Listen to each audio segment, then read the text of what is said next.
The 1.8 million persons aged between 15 and 24 who are not in education, employment or training needs represent 28.8% of the youth population.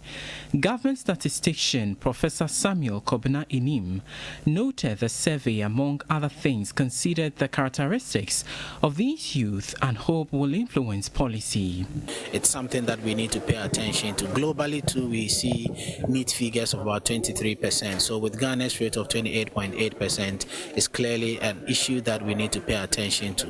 What is critical is we need to look at their distribution. And if you look at this across the regions, we see stark variations across the 16 administrative regions.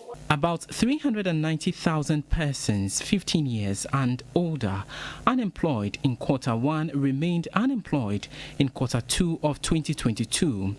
Between the first and second quarters of 2022, about 445,000 persons 15 years and older outside the labor force joined the number of unemployed persons. Close to 850,000 persons 15 years and older employed in Q1 transitioned to unemployment status in Q2, while more than 500,000 unemployed persons gained employment over the same period. About 380,000 persons in the labor force 15 years and older, represent 3.2%, are triple burdened, meaning they are food insecure, multidimensionally poor, and unemployed.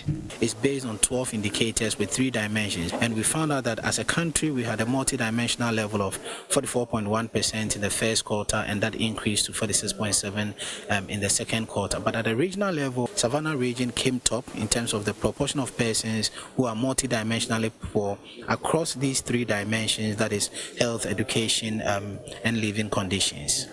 Senior advisor to Vice President Professor Kweku Appiah-Edu noted that the quarterly food insecurity, multidimensional poverty, and labor statistics reports obtained will support government in evidence-based decision-making and policy design of programs and projects. We should start cultivating the attitude and approach of getting people to be able to fend for themselves and do something for themselves, utilize their talents, and not wait for somebody to give them a job. We have certain numbers that we have to deal with. I know that government has come up with a number of initiatives, including You Start. There are efforts to develop technology hubs, potential industrial parks. The primary objective of annual household income and expenditure report is to improve the measurement of the country's gross domestic product. Let's stay a while longer on this developing story. Let's go live on the phone lines to speak to Ishmael Norman, who's a security analyst. Thanks very much for your time. The numbers look quite frightening and staggering at the same time. Is this not a security threat? Mr. Okansi, every time you have a large cohort of people that are unemployed in any country, the devil finds work for the idle hands. And so it should be a concern not only to government, but to every Ghanaian, including the entrepreneurs, as well as the universities that are churning out so many of these students. So I think it is a security threat, existential threat, but until they become weaponized and they start doing bad things, then the threat will become real. But for now, it is an existential threat. And what should policymakers be doing differently?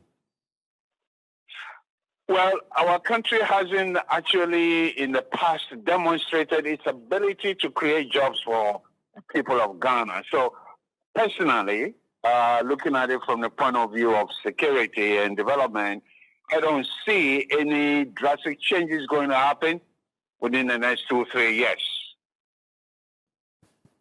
And so it's going to get worse?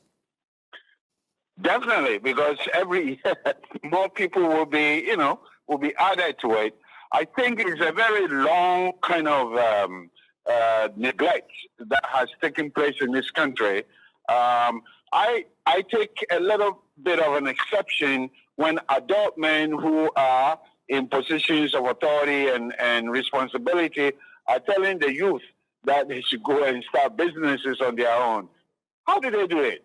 I mean, I have children in that age group who are, I look at them and I look at my sons and I say, how would they be able to, amass wealth or get a little bit of loan to do whatever it is that they want to do? It all starts from the society. It all starts from the government.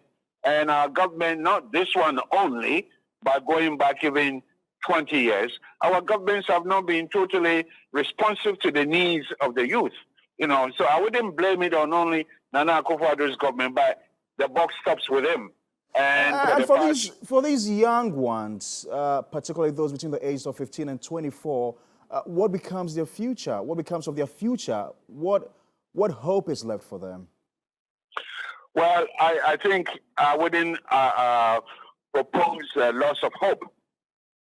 If you lose hope, then you lose everything. So I think the people should continue to be hopeful that things could change, but it depends on what our politicians do. When many of our leaders stop stealing from the government, from the resources of the country, getting all kinds of things on the free, on the quiet. This is why our economy is hemorrhaging. They have to stop the stealing. And then some of that wealth that they steal can be used to develop businesses. Right now, if you have a great idea, you want to start a business, whether you are old or young, going to bank to borrow money is a very daunting decision to make. Government had earlier rolled out the NAPCO program, which we know has just ended. There's also the U-Start program, which government is intending to begin this year. Is this not enough to rope in the numbers? I think that is just a bandage on a very bad wound. It's not going to drastically change anything in the long run. In the short run, it may give some people a little bit of money in their pocket so they will eat, but in the long run, it's not going to change anything. So I think sometimes our governments are a little bit too cozy in thinking about what they think the public needs, and the public needs a lot more than the government is really realizing. And, the chickens are coming home to roost for so many years of neglect. Dr. Norman, I've got to say a big thank you to you. Dr. Ishmael Norman is a security analyst joining us here on News 360.